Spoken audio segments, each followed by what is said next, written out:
Joining me now for this bonus episode of Locked On Gators is John Garcia, Sports Illustrated's Director of Football Recruiting and Locked On's Recruiting Insider. And we're about to talk about a potential Gators commit, but first, a quick word from LinkedIn because I'd like to thank LinkedIn Jobs for being the official college football recruiting sponsor across the Locked On College Network. LinkedIn Jobs helps you find the candidates that you want to talk to faster. Post your job for free at linkedin.com/lockedoncollege. Terms and conditions apply.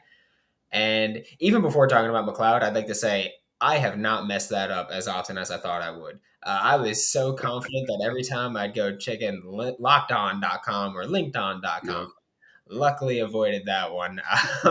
But there is another Gators target committing tonight, 6:30 Eastern time, I believe it is. And in Xzavier McLeod, and before even talking about his recruitment, just who is he as a player? Because if I'm not mistaken, we haven't talked about him on Locked On Gators.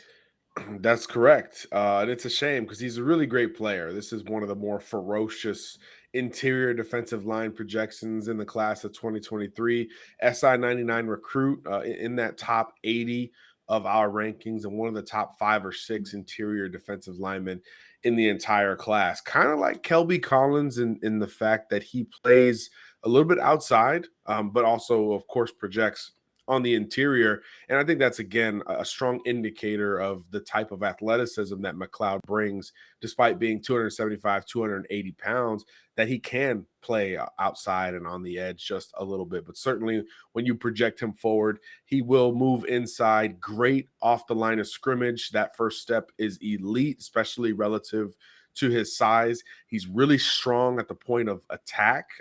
Leverage game is on point, and his hands are really flashy as well. So he's got sort of the total package from an interior pass rusher's perspective on great size and a great frame. So there's really a lot to like about Xzavier McLeod. I think he's one of those disruptive interior guys who can get pressure on the passer and complement your longer, leaner edge rushers. So he's a modern player. He's not, 330, he's not oversized or anything like that.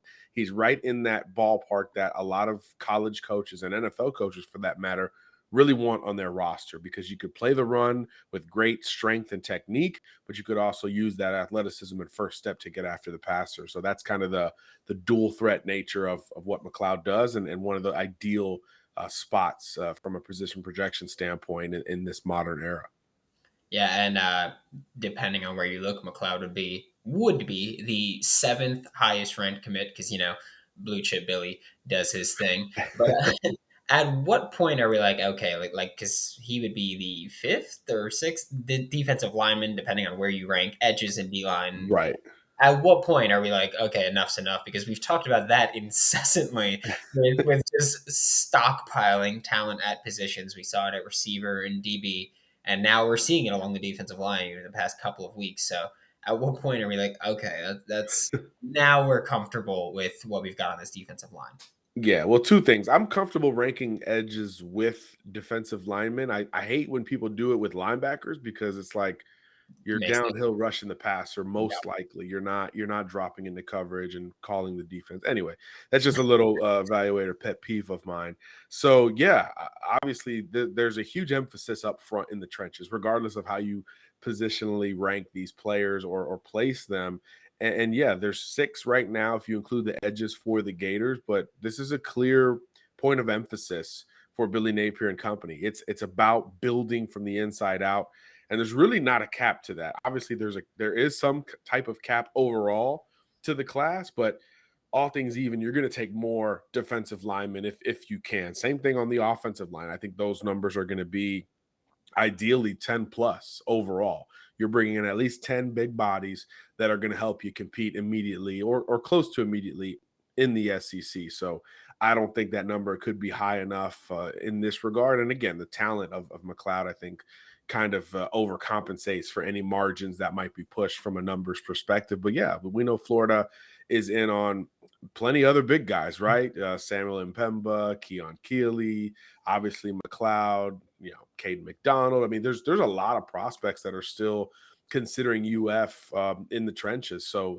that tells me that the numbers is already high, but it's going to continue to climb ideally for this coaching staff. So yeah, a total upheaval of the offensive line. Just hey, sub in, sub out like a hockey line or something like that. Because there needs to be a replenishment of talent and beef up front. So that's the first order of business really when you're talking about a transition coaching staff in a conference like the SEC. Summertime is over, unfortunately, or just about over, right? 2 weeks left. It's basically over. And whether you're trying to maintain the summer body, early start for next year, whatever it might be, just trying to bulk up, whatever it might be, make sure to include Built Bar in your diet. I have a horrible sweet tooth. I do. Shake Money. I know that you wanted the salt caramel one and you wanted an opinion on it, and my opinion is I love anything caramel. So yes, get it. But yeah, I have a horrible sweet tooth. But luckily for me, Built Bar is coated in 100% chocolate. Most bars have just 130 calories, just 4 net carbs, and 17 grams of protein. You can't miss out with that one, really. And Built Bar is always coming out with new limited time flavors too, so that you will never get bored. Use promo code Locked On 15 to get 15% off of your next order. That's a new code, Locked On, LOCKEDON 15, to get 15% off of your next order with Built or BuiltBar.com. Yeah, I mean, I spent a lot of time this offseason going, our interior defensive line depth isn't great. And it's like, guess what? It really isn't when you look at the roster here. But so now we've talked about McLeod as a player. We've talked about adding more defensive linemen, which again, like if McLeod does commit to the Florida Gators, he won't be the last defensive lineman that they're targeting here, or that they'll Correct. hopefully get to commit. But how has his recruitment gone? Because he's got in his finalists, he's got South Carolina, Georgia, Florida, and Michigan, and I mean most of the sites that force predictions. They have South Carolina trending as the favorites here. So, what is your feel for his recruitment? Yeah, I think early on, South Carolina was kind of the easy pick to make, right? He's a Camden kid, which is not far from Columbia, grew up wanting to play in the SEC. And that's one of those positions where the Gamecocks, regardless of coaching staff over the last, I would say, decade or so, have done a really good job at keeping relatively close to home. And you throw in, a dozen visits, the most familiarity with any campus, and you can start to kind of make that argument pretty easily. But I think with the athletic profile McLeod has put on tape and during the offseason at some of these events, his stock has kind of steadily risen to the point where, yeah, Georgia, Florida, a lot of other schools, Bama, Auburn got involved, really wanted to try to get this kid on their future roster. And I think Georgia has done the best job of closing that theoretical gap that South Carolina has created. He took multiple trips out to UGA this offseason, including an official visit, and it felt like they've done the best job at just nipping at South Carolina for a kid from that state. And obviously, you have to be an elite program to go in there and pull him out of the state that has Clemson and South Carolina within it. It's just not easy to do. We don't see it very often, with pulling kids out of South Carolina. So I think Georgia is probably that number 2 school, maybe the number 1 school when all is said and done. There are a lot of reports that say Xavier is pretty torn going into this thing. So it makes you wonder, one, does he push something back? Or two, does he make a verbal commitment and keep the door relatively open? And if either of those two scenarios happen, I think Florida becomes a program that could potentially have some staying power on his list. No disrespect to Michigan. I think they're the 4th program in this race. So going into it, I view it as more of a Georgia South Carolina battle, with Florida as kind of the dark horse if something changes relative to his timeline or how open he is to carrying his recruitment into the 2022 season. So it's touch and go. We'll see what happens tonight. I think this is one of the closer calls of all these kids that have committed recently. I was checking in with sources on Wednesday night, and there was still a lot of uncertainty from the Georgia side and from the South Carolina side. So that usually means that it's pretty touch and go. And I know Xzavier himself going into this week admitted that he didn't have that private decision done.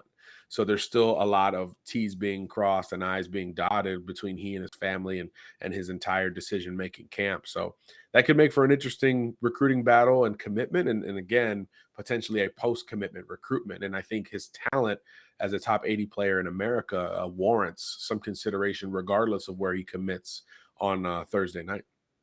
Yeah, it's always good when it's recruitment week and the kid's like, I don't really know where I'm going. So that's always a very Probably reassuring. not good for South Carolina, but Yeah, yeah. everyone else, yes. It's very reassuring to see for him. Thank you, John. This was John Garcia, Sports Illustrated's Director of Football Recruiting, Locked On's Recruiting Insider. And you'll see him again tomorrow on Locked On Gators when we talk about some Florida Gators targets. Thank you so much, John. Sounds good. Thank you.